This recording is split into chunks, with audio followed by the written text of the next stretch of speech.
Ready. All right. Here we are. Hillbilly Gragas, Slippery Fat Man, quite the name. TGN League of Legends Tournament number 3 qualifiers, day 1. We've got our very first game of the day that we're casting on the offstage.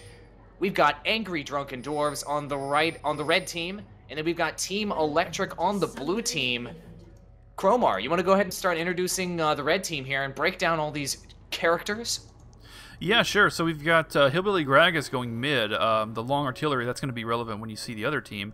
We have Jungle Maokai, we have Graves and Tarek bot lane, and then Jax top. Jax is a nasty one, but we may have an encounter here. Blue team's going for something. Well, I don't think red team's going to fall for it. Blue team here is Electric, and red team is Angry Drunken Dwarves, and the Dwarves are probably not going to fall for this, but we'll see. Oh, it looks like they're going to go for a blue steal. They could get this pretty easily if they wanted. I mean, Maokai goes race first, so, and they know that too, so it would be a really easy steal here. But so the blue team that they're up against is Alistar and Ezreal bot, which is a really difficult combination to gank. And they also got Nautilus jungle, Irelia top, which is a great match for Jax, and then they have Karthus. Now Karthus, his greatest strength in lane is his range. He has extremely long range. It's the only way he can stay alive. And that's going to be tough for him because Gragas, you know, also has really great range. So it's going to be tough to see, you know, they're going to have a siege war. It's going to be tough to see who can dodge each other's skill shots the best. And that's ultimately going to determine who wins the lane. Ganking may play a big role too. I would say that although Nautilus and Karthus could have a good solid chance of ganking Gragas, I think that Maokai on Karthus would be a stronger, even stronger gank. I'm going to totally agree with that. You took the words right out of my mouth there. I think that will be a huge factor. It's just a matter of how careful they can play it. There it goes with the flash. The flash pop up there from Alistar getting hyper aggressive. Maokai, will he escape? The ignite on him, he's popping, he's helipod. It looks like he will get away. Yeah, he just barely got away. Interrupted his attempt at blue steal. I'm not sure if that was the best thing for him to do at that point. Maokai is not a good character for that, really. And he really, I mean, they had everybody there to protect the blue. I'm not sure that there's any point whatsoever to Maokai attempting that steal. But whatever, I mean, this is the thought that counts, right? So it looks like Aurelia's going to have to actually help Nautilus catch this blue because the timing of the pull was off and all that because of that little start. So 2 flashes down already. I believe it was Alistar and Maokai blowing their flashes. Yep. That could help with Red's ganks a little bit. I don't think it'll help that much, though. But check out the damage on Tarek. Yeah. Quite a nice bit of damage on Tarek. Pure was talking before this with this new nerf. Ooh. Whoa, hyper aggressive on that Graves. Graves able to turn it around though. Graves, one of the beefiest ADs in the game, if not the beefiest AD in the game. So this is something we were talking about during the character select screen. Alistar, not as many heals are going to occur early game with Alistar. Yeah. How much is that going to affect his support? I don't think it'll be that big of a deal. I think that he's just going to focus on his Q and his W to protect Ezreal so that they can be a little, you know, ballsier and help kind of push Graves and Tarek back as far as possible, kind of abuse their lane a little bit. I think that they know that they're almost ungankable with this combo so that they can actually afford to do that. And they already have, you know, a instant ward down at the beginning, which as they should. So it's going to be really difficult for Maokai to do anything to these guys. I think that gives them the range to be able to just completely abuse these two. They don't even need the heal. Fair enough. Bottom bush matter is matter of fact, if you check out Alistar's skills, he just now got the E at level 3. So he's not even worrying about his E that much at all. He must have read the recent patch notes. Must have been it, I guess. But that's okay. I mean, the kill lane Alistar, that's a standard build for kill lane Alistar. I always play kill lane Alistar. I never play support Alistar, or pure support, I should say. But he's going boot 3 pots. So yeah, he's going kill lane also. He's actually doing my build so far. So I'm kind of proud of that. I hope he dominates all game just so I can, you know, be vindicated. But seriously though, he's playing kill lane, not support, not straight support Alistar. So he's going to be really, really good at protecting Ezreal and also at getting really aggressive kills on Graves and Tarek. I think they're going to be very vulnerable. Graves is just, his escapes are just not good enough to counter Ezreal's teleport. They just have to catch him at the right position. That's true. But Tarek being a great counter to a kill lane Alistar, with Dazzle having such a decent amount of range, he can really shut down that combo of Alistar before it even gets completed, allowing Graves to escape. So it should be quite interesting. It's all on Alistar to land a Q properly. I mean, if you land the Q Right. properly and hit both of them, then forget about it. It's really it's not that difficult to do, honestly. Alistar is one of the easier champions to play to get the maximum out of the champion. So his flash being down early is kind of a bad thing. But there's the QW combo, and Ezreal being stunned. You can just jump in anytime you want, Andrew. I can jump anytime I want. It looks like Nautilus was ganking mid. I just popped over there. Gragas able to pull back to the tower. You know, oh, it looks like the game has been paused. A pause? Yeah, What exactly is going on here? It could be another connection issue, but I don't really know. We're gonna have to wait for him. I don't have my chat turned on, but I could turn that on real quick. Maokai DC'd is what they're saying right here. Do we need to wait for Maokai? Didn't he DC is what they're asking. Well, let's see how long it takes for him to come back. No, he didn't DC. It looks like there was just a miscommunication. Looks like Team Electric just wants to make sure everything's fair. So they're resuming the game. Okay, so Team Electric's trying to make sure that everything's quite fair and that there's no advantages being had. I can admire that sportsmanship. I was not taken away in the bottom lane because I really didn't think that a kill would be yielded there. Both Tarek and Alistar with their heals right there. I didn't feel like anybody was ready to commit in that little corner. It really comes down to what you're talking about. The advantageous engage with Alistar to really make that happen. And the way that you counter that, I play a lot of Tarek, so we're sort of on opposing sides here in terms of this bottom lane right now. I play a lot of Tarek, and what I do with Tarek, there's a decent positioning there. Here's the time to get the kill on Graves, and the ignite on Graves, no doubt going to yield that first blood. Are they going to dive this Tarek on the tower? Barely surviving. Oh, he flashes out just in time. Wow. And barely. Ezreal gave up a kill. So sloppy. Oh my goodness. Yeah, there was a big mistake from both players. First thing is Tarek stunned the wrong target. He should have stunned Alistar, just as you were telling him to do. Split seconds before he did it wrong. Yeah. He should have stunned Alistar. I mean, it's tempting to stun the AD carry because he seems like the dangerous one, but the CC from Alistar is what really killed Graves. So if he actually stunned Alistar, then Graves would have lived. But the second thing is that Ezreal got way overextended, overzealous. I mean, I can't criticize because I do the same thing all the time because it's really fun. And letting someone escape with no health because you don't have the guts to dive the tower is not fun. So I don't blame him at all for doing that. It's just that it didn't work out for him, you know? Yeah. And he kind of ate it and died from a mile-long tower hit just as he escaped. The last tower hit. It's so heartbreaking when that happens. Nautilus but, they still got the first blood blowing gold. His ghost to get this mid gank. Gragas gets taken down, and Karthus able to pull down that kill. Yeah, I'm just going to go back 15 seconds so I can watch this happen again. There's the wall from Gragas. Yeah, look at all the CC coming down from Gragas. That is amazing. Or excuse me, from Nautilus. There's that multiple CC. We talked about that before the game started, how Nautilus actually has the most number of CCs in the game. He's got 4. So put those on Gragas, and that little body slam of his is not going to be enough, because he's also got Karthus' wall after all of that. So, yeah, I figured it would be definitely gankable, but we're going to also see, I suspect we're also going to see Maokai land some strong ganks on Karthus, because Maokai's root, as we know, is an amazing initiator, and Karthus is so vulnerable at all times.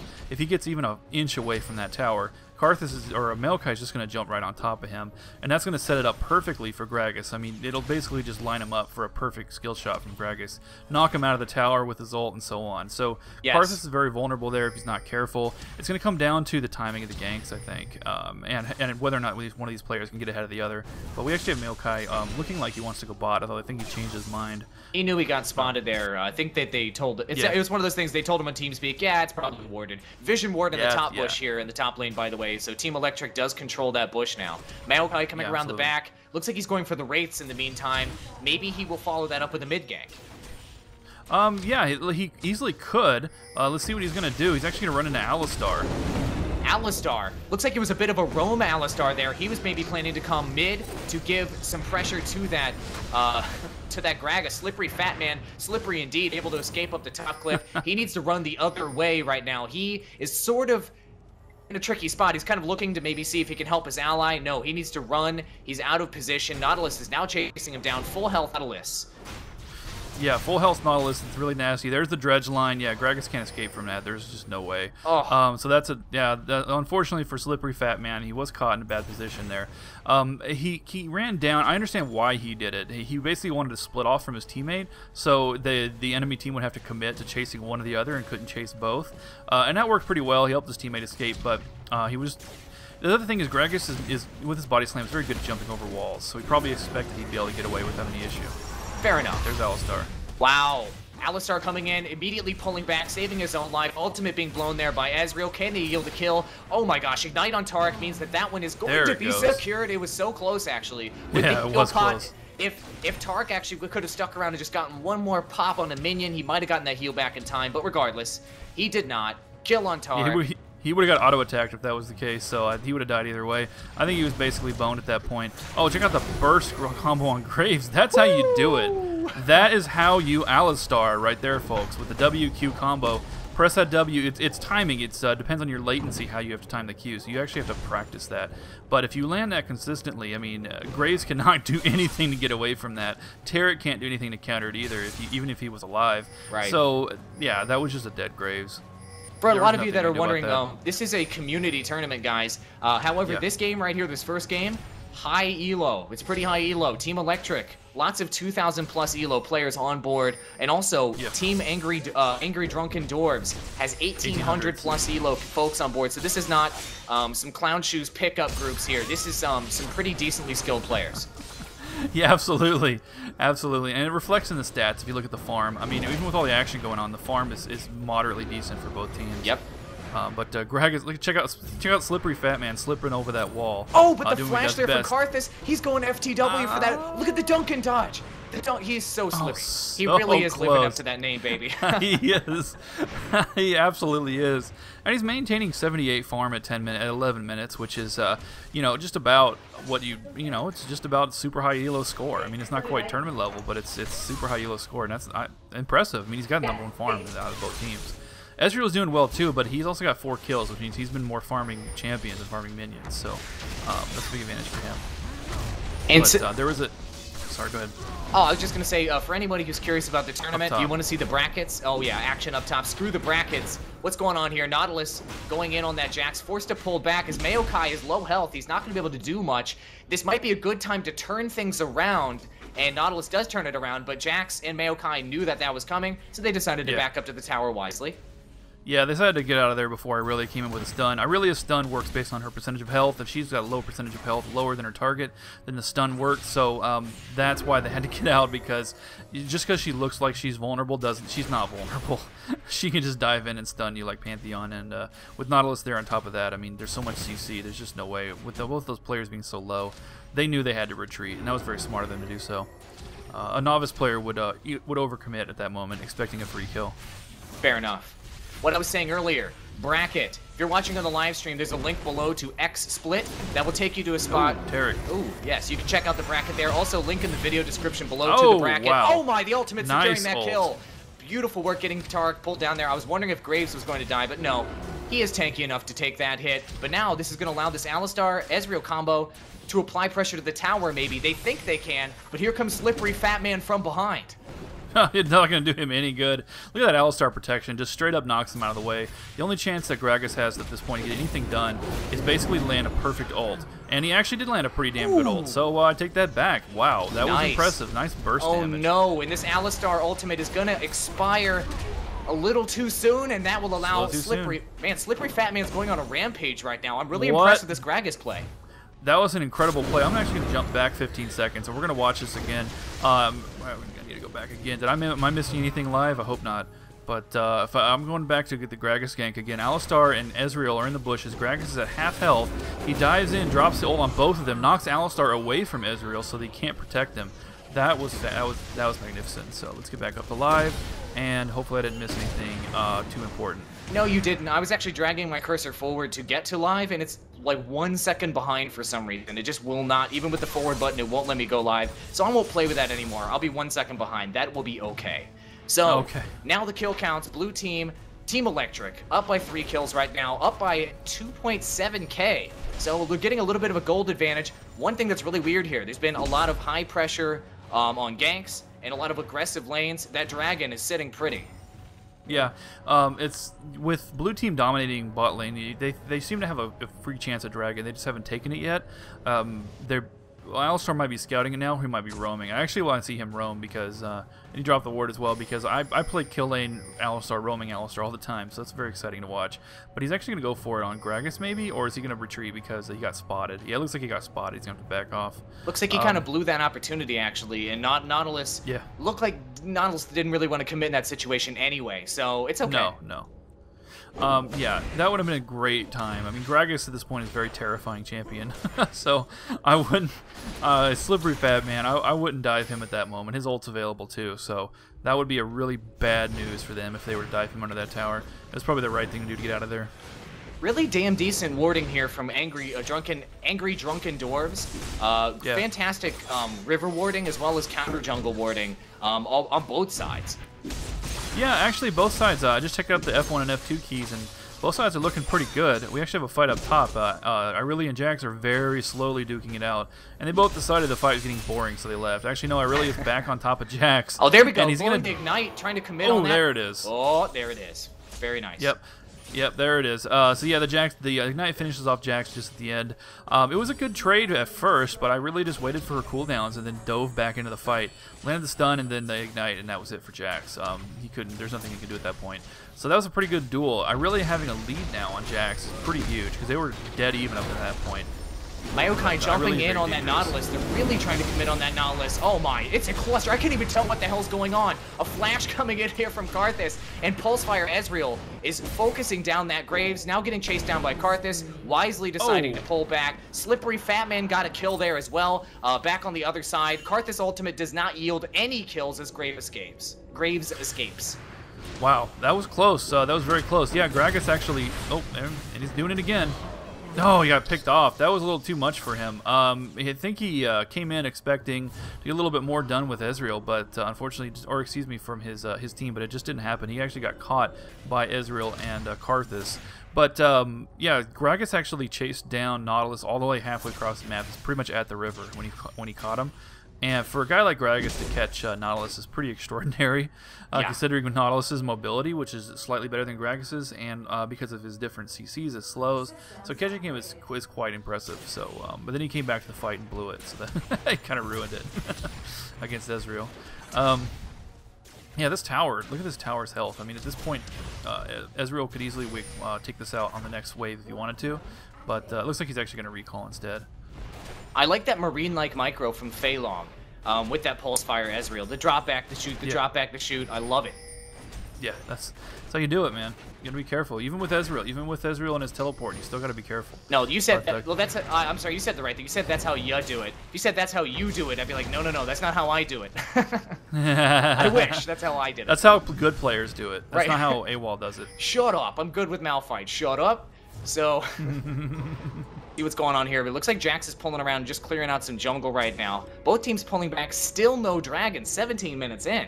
Yeah. That 3k gold advantage for blue is looking pretty good, but they really need to go ahead and push this dragon. I mean, there's almost nothing that can stop them. I know Tarek's just kind of sitting around the river right now, but they could easily just go ahead and gank him and move on. How's it for Wardy? They don't have the river warded well enough to spot Tarek, although they just spotted him just now as he's returning the tower. This is a big opportunity for them. I would at least go to force the dragon at the very, very minimum. It may be that they want to go for another kill bot before that. Maybe get rid of Graves, maybe get rid of Tarek before they decide to get aggressive with that dragon. Yeah. But, you know, I would also be shooting this tower right now. They're so aggressive.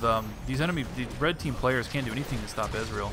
So he has a great opportunity to take this tower out. And with the tower down, Alistar and Ezreal will just murder both of those Graves and Tarek. They can't do anything to defend themselves. Well, we see Team Electric making the decision earlier to keep that tower up and running. They really like this laning phase matchup. And they want to keep this around as long as possible, probably till that 20-minute mark. And then it's a free-for-all.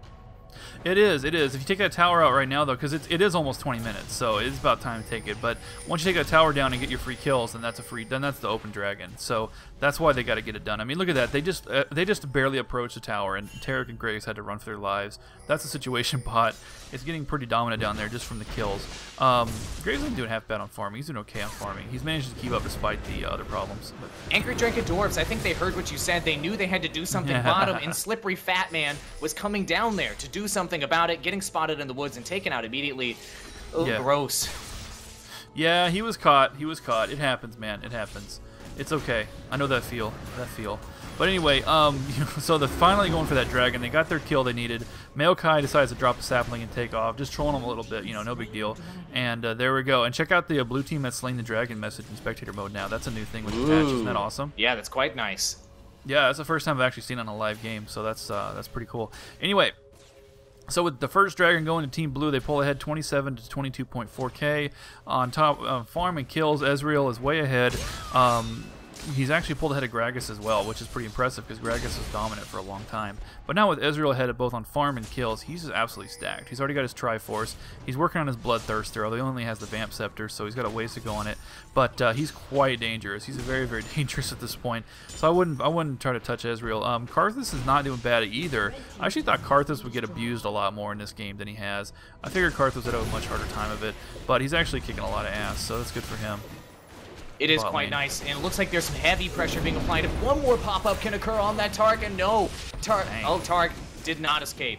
Ezreal was able to secure that kill. Graves almost went down, but Slippery Fat Man coming in here. Now Ezreal's between a rock, a hard place, and a tower all at the same time.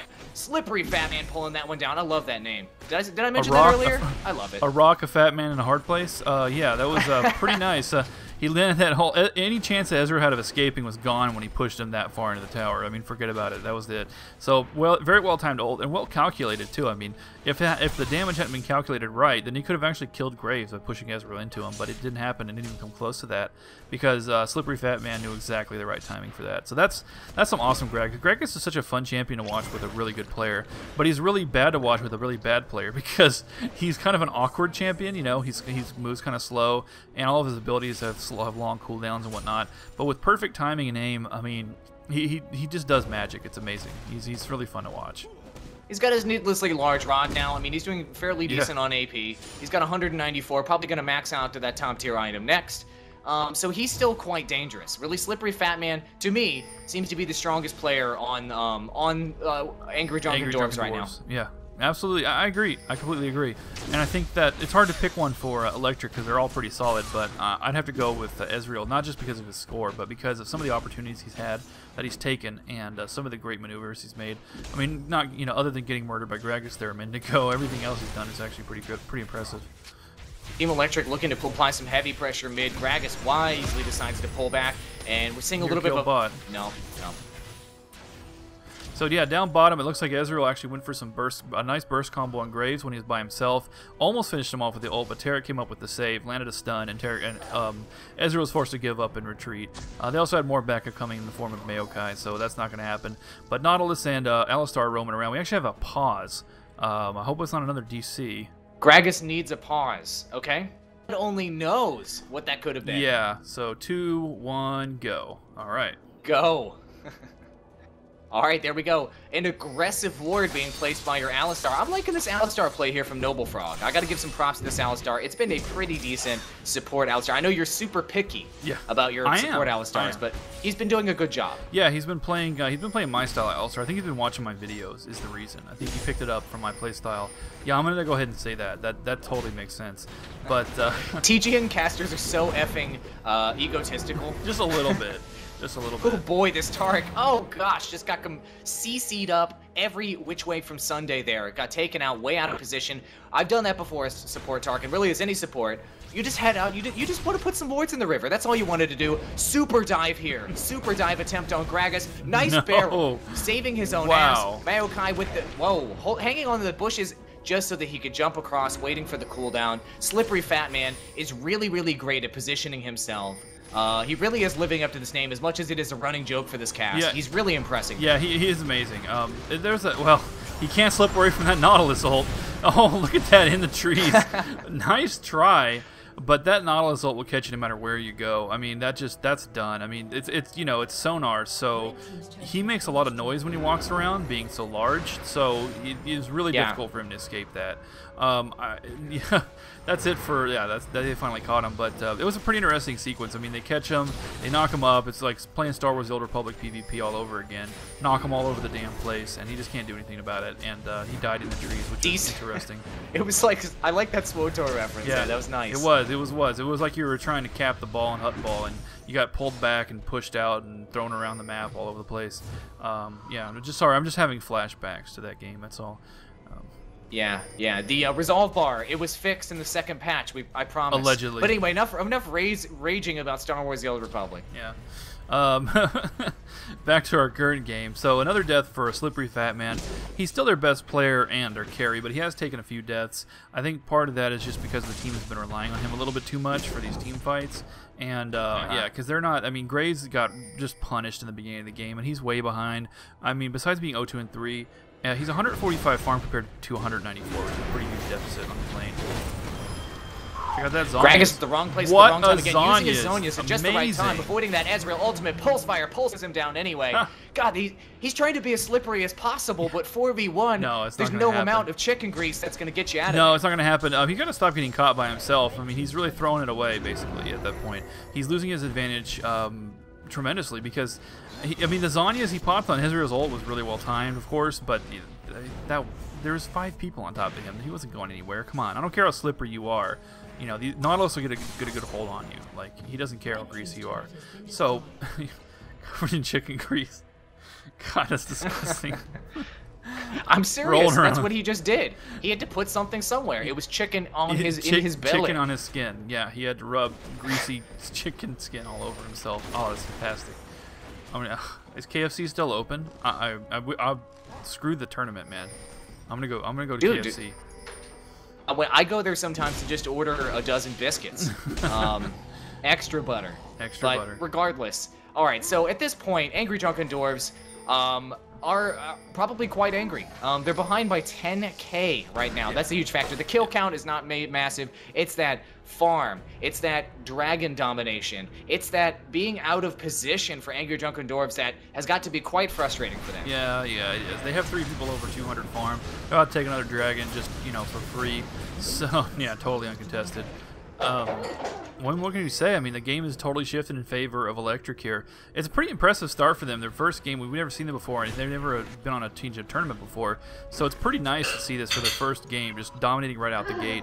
And these guys are no slouches, Angry Drunken Dwarves. They have great helos. They have great players here, like their Gragas player. So these guys are not pushovers at all, but they're getting pushed over pretty solidly. So Electric, you know, good discovery for them. I hope to see them continue in the tournament and continue dominating after this game. I mean, I don't know who they're going to be up against next. I haven't seen the updated brackets yet, but whoever they're up against next is in for a treat because the dark horses of the tournament have arrived pretty much. I mean, I'm going to call it now. We'll see them probably. You're calling it now. I'm calling it the dark horse of the tournament. That doesn't say that they're going to win it all. I'm just saying that their performance is they're going to go a long way. They're going to go a long way, and I'm sure we'll see them next weekend. They're going to have to get really unlucky and go up against some serious ringers to get taken out before the end of the qualifiers. But definitely a team to watch. They just have such great coordination.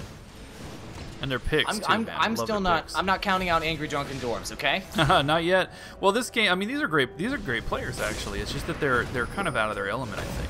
I think that the Angry Drunken Dwarves will actually do really well in the qualifiers after this game. I don't think they're going to get put up against a team like Electric every single time.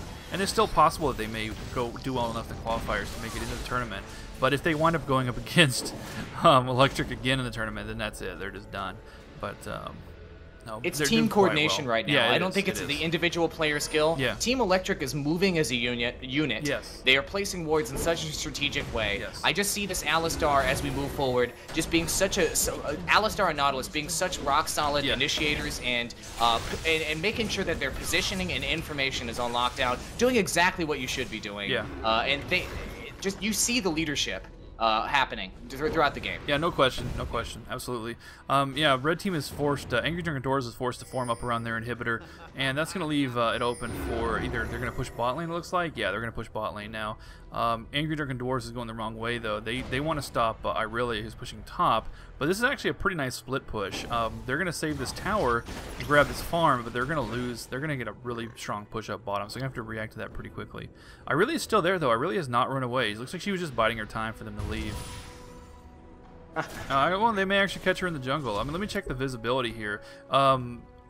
let's see. Red team and yeah, they're going for Baron. I was about to say that. Usually when you lose a team fight and the enemy team doesn't take advantage of that, take Baron. That's the perfect time to take Baron because they're not going to expect it. Irelia is actually. Oh, she stopped the recall just in the nick of time. There's a chance here that she could go for this steal. Nautilus won't get here in time. No, she's not. They're not gonna contest it. They're just gonna drop the ult and see if they can't do some damage. No, not gonna happen. But here comes Nautilus and Irelia. Whoa, we have a game turnaround, possible game turnaround here for Angry Drunken Dwarves. They got a nice pull. I'm sorry, that was the beastiest Irelia I've ever seen. 5v1 with five Baron buffs going. Yeah. She straight just was a hog and took damage for 8 seconds. She is. There. That was disgusting. Irelia hyper carry, man. Irelia is one of the hyper carries. They got to react to this though, because Ezreal's pushing up this tower. He's like, I don't care if you have Baron. I'm gonna take your tower. And you can't do anything about it because I'm Ezreal. Actually, they can do something about it. They can do all this huge burst and chase him like a madman. Look at the flash W combo to grab him. His port is going to be up in just a second, but he's caught. There's no way he can escape at this point. Was it Mistakes worth it? being made by Team Electric in terms of map control. Maybe. Yeah, they let that Baron go to waste. They had an easy chance for it. That's a really common thing. It happens in all elos. I've seen it in pro-level games too, where you win a team fight, you push the enemy team into their base, and then you go back to do something else, and you let them go take Baron. I mean, that's the perfect time to take Baron, is when you've lost a team fight and the enemy team doesn't take advantage of that they don't take advantage of that fact, or they don't realize it, or they don't have the wards right. You take advantage of that, you go and you grab that Baron, which is exactly what they did. We saw it in the TGN tournament last time. The same thing happened again with a few times. It happened with the big upset reboot in Hufflepuff. So I don't know. You said you didn't count on Angry Drunken Dwarves yet. Maybe you were right. Maybe they're going to make their comeback here. They got their purple buff, and they have a real chance here if they can improve their teamwork. They do. Unfortunately for them, Electric has 2 oracles going on their tanks, and Nautilus is just an absolute monster with oracles. So we'll see. I don't know how that's going to work out. If I know anything about dwarves, which I know a lot because I'm a nerd, right. The more damage that they take, the angrier that they get, the more powerful they become, and also the more that they drink. So I think that what Gragas was actually doing while we were on break was just drinking the strongest grog that he could. Yeah. And this might result in a comeback, but seriously though, folks, they're down by 10k. There's going to have to be some coordination mistakes, like team-wide mistakes. Yeah. A bad initiate, people getting caught out of position for Team Electric to lose here. If Team Electric just plays conservatively, which they've been doing all game, and they just continue this game plan, I don't see how they can lose. Well, it's really their game to lose now. They made 2 big mistakes with not just Baron. I'm talking about the characters. Irelia and Ezreal's positioning. Gave up 2 free kills. They could repeat that, but I don't think they will. I think Electric stops and says, wait a minute, okay, we're getting too cocky. Let's form up and let's do what we've been doing all game and not make these mistakes anymore. So no, I agree with you. I don't think that they're going to do that. We'll see though. I mean, Karthus is one of those characters that can get caught out of position so easily and just completely wasted. There's a lot of potential here for something to happen to completely turn around the game. And looks like Shirilia is being blown there for Alistar, so it could be just a amazing engage. Ezreal ultimate connecting with 3 people at once. The Karthus ultimate going off. I can barely tell what the hell's going on. There's so much AoE action. Karthus getting a triple kill there. Graves picking up a kill on Nautilus. Karthus absolutely dominating in that situation. Now Team Electric able to chase down and not slippery enough. There's the ace. The question is how much collateral damage will occur after that cleanup. I want to go ahead and go back. I'm going to go back 2 steps here. I'm going to watch Ezreal's perspective. Watch Ezreal's positioning here, viewers. Ezreal is going to go into the bow, right? And then as soon as he ults, after he ults, he's going to jump over the wall.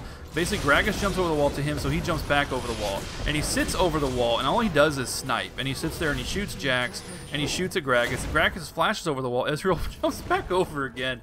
Ezreal's like, no thanks, Gragas. Just completely juking him over and over and over again. It's amazing. It's amazing play by Ezreal, the positioning and the juking. Ezreal was totally untouchable in that fight, and he just was able to DPS constantly.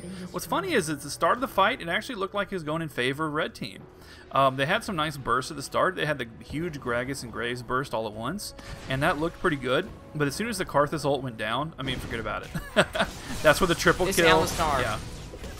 Yeah. This Alistar is so impressive. That's Shirilia's. That's Shirilia's for the engage there. Alistar went in. I think Alistar connected with all 5 of them with the pop-up, allowing Nautilus then to get into a perfect position to use all of his CC.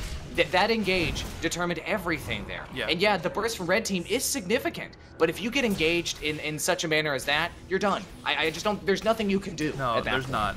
The only thing that they could have done at that point was if they had managed to catch Ezreal in just the right position and burst him down, but they did not do that. That was the only thing, the only saving grace they had. With Ezreal dead, they could easily kill Karthus, and then after that, the damage would not be that high for blue team, and they had a chance to win that fight. But with Ezreal free to go and all that CC down, like you said, from the Alistar initiate, there's just nothing they could do, man. There's just over. Yeah, you need like a Malphite in that situation. I mean, Jax can serve a similar purpose, or like a Pantheon. Someone who can jump, get in position, and just burst the hell out of that AD and just take that Ezreal out of the fight. They just didn't have that time. Jax was sort of in the back of that team fight, and so he was unable to jump in there and really make that a huge factor. So great job on Ezreal with positioning. I think you've said it a bunch of times before. Positioning is the most important thing in playing an AD properly. Absolutely. Speaking of positioning, no, Jax is way out of position here. And Alistar having to pop the ultimate to survive, now getting grilled by the tower, actually gets killed there. Graves picking that one up. This is quite interesting. I call that a successful successful bait. bait. Would turn out. Yeah, I call that a successful bait. That was pretty good. Alistar overcommitted and got bursted down. Yeah, he got bursted down. It was Ezreal wasn't in that fight. It was 5v4 into the tower, and that's why they were able to kill Alistar. They're highly reliant on their carry. I mean, that's why they call it a carry. You know, it's not just a name that someone made up for no reason. I mean, he does carry the team. That's what they do. So without Ezreal in that fight, it really hurt them, and that's why they lost Alistar. Now let's see if they can do it without their CC. That's going to be tough. Oh, look at that burst! Wow, over half of Ezreal's health before he could even react. That's really dangerous. That's a dangerous position for Electric to be in. They could actually have a game throw here with just a tiniest mistake. That's true. Aurelia, just want to note, there is a Guardian's Angel, a GA on board here. Yeah, oh yeah, Aurelia, God. She's not unkillable enough yet. She needs to get a GA, right? Yeah, that's gross. That is really gross. But we just saw a moment ago that quick burst from Graves can lay some damage down. I don't know. It's really tough for Angry Drunken Dwarves right now. Both of this inhibitor is wide open over here. Yeah. And with that super rolling in, I think it's going to allow Team Electric to pick up second inhib. This is going to push Angry Drunken Dwarves against their own Nexus. No, if Taric goes down, it's over. It's over. There's the Karthus ultimate. Taric, almost beast healed through that, but it didn't work. Oh. I thought it was going to be a double kill, but actually Ezreal stole the kill on Jax. But other than that, it's done. Oh, look at Graves. Look at Graves sitting in the pool picking off a couple of Electric members. Electric actually kind of blew that. They had a chance to actually secure the game at that point, but they kind of well dove it. Not that I disapprove of well diving in general. I think well diving is amazing, but I love to see well diving. But they shouldn't have done that there. They had a chance to actually secure the game, but they didn't do it. So their Electric is forced to retreat now. Baron is up, though, so they would be very wise to take Baron. Aurelia can just straight up DPS Baron down. She's actually going to heal off of this red, so after she's done with that, they could take Baron. I don't see Ezreal and Alistar heading that way, though. They probably should head that way. No, I think we're going to see the trend that we've seen earlier in the game. More conservative play by Team Electric. They don't want to blow it. They know they have the advantage right now, but as we've said before, the later and later you get in a game, 10K is starting to matter less and less and less. Yeah. And unfortunately, I agree with you. They should be pressing their advantage right now, but instead everybody went home to shop, picking up some more top-tier items, finishing off those builds. Yeah, they sure did. Alistar looked like going up to go ahead and ward Baron. They really needed that. Actually, no, he just went to Oracles. He didn't actually ward Baron. Maybe he's going to ward on his way back out. That was a surprise. He just took out the ward from Red Team. So they reward. They're going to have a ward battle over here. Double ward. Yeah, double ward. Ward Wars. That should be a mini game here, sort of like Murder Bridge. Ward Wars. There you go. Oh boy, so we have a big face-off here. Alistar wants to punch that ward, but Graves wants to shoot Alistar, so who's going to get to punch or shoot their other thing? You know, it's going to be tough. I don't know, but look at that perfect wall on Taric. It's set up so there's definitely nowhere for him to go. Wow, that was a nice shot. Aurelia is pulling his ass out of a tough spot there. Aurelia is such a huge factor late game. It is, God. Yeah, it is. Movement I gotta speed, say, one thing that's sort of surprising, just from a spectator perspective, an Alistar with a Aurelia's can be so surprising, just in turning things around and coming out of nowhere. Just that big cow. Yeah. It's a huge factor. All right, this is critical. This is gonna be the game. Who's gonna get this Baron right now? Every move in the world big steal from Angry Drunken Dwarves. Amazing, amazing. But Ezreal did pick up a kill there. Now Team Electric is just cleaning up. Triple kill from Ezreal. Jax cleaning up on Alistar. Now Angry Drunken Dwarves trying to escape with their lives. Oh no. Nice Zonya's on the... Oh, the Zonya so that he could go the other way into the bushes. I don't know. This is the slipperiest fat man ever. I felt like that Zonya's was ill-advised there. Well... Yeah, he didn't just stop that Karthus ult. You're right. That was a bad idea. His positioning was good. He could have gotten through the wall and maybe escaped. But by popping the Zanyas, stopping the Karthus ult didn't help enough. You know, it wasn't enough. So that's going to be the game. They're just going to take out this Nexus. So the first game of the offstage for TGN Community Tournament 3 is going to go to Electric. They had a nice Baron Seal at the end, but it wasn't enough. Ezreal carried Electric. Hard carried Electric. 12-4-9, 299 farm at 38 minutes. Great play by that player, man. Fei Long showing his stuff. Yeah. Wow. Okay, so who was your favorite player on Team Electric? Who do you feel like was really the big factor here? Well, the MVP. You say this is the dark horse of the tournament. So who's their man? Oh, do I even have to say it? Noble Frog playing my man Alistar. There you go. Doing my Alistar build. He's actually got a Wit's End, which is really interesting. That's not the build that I use. I understand why he does it, though, because it works well with Alistar's ult, which basically gives him a BF sword plus. It gives plus 60 or something like that AD when you activate his ult, which is kind of weird on a tank, but whatever. So comboing it with Wit's End kind of makes sense. Plus, it's just more defense. They notice they built so heavy MR. I mean, look how much MR that Alistar has. Everybody built MR just about. So they were really solidly trying to counter what's his face, Gragas, because they knew that Gragas was the only real presence. Graves, Graves doesn't even have a freaking Last Whisper. And they got Frozen Hearts on the other team and stuff like that. They have a Zanyas on Karthus. He doesn't even have Last Whisper. So Graves is like a non-factor, unfortunately for Angry Drunken Dwarves. And Ezreal won the game for him. Last fight, triple kill Ezreal, effortless triple kill. Wasn't even like a big juke or anything. He just stood there and shot them until they died. Hats off, yeah. Hats off to Team Electric this game. Great team coordination. They acted as a unit. I don't feel like they have anybody on their team who's necessarily a superstar and so much better than everyone else. It's just a really rock-solid team. I'm looking forward to seeing more of them. Angry Drunken Dwarves, very entertaining. Slippery Fat Man, entertaining the hell out of us this game. Yes. I'd love to see more Angry Drunken Dwarves in the future. If you're watching this video on YouTube, be sure to subscribe. Check out the video description below. There's a link down there to check out the bracket and to check out other stuff related to this tournament. Thanks for casting with me, Cromar. Yeah, thanks, Awall. See you next game.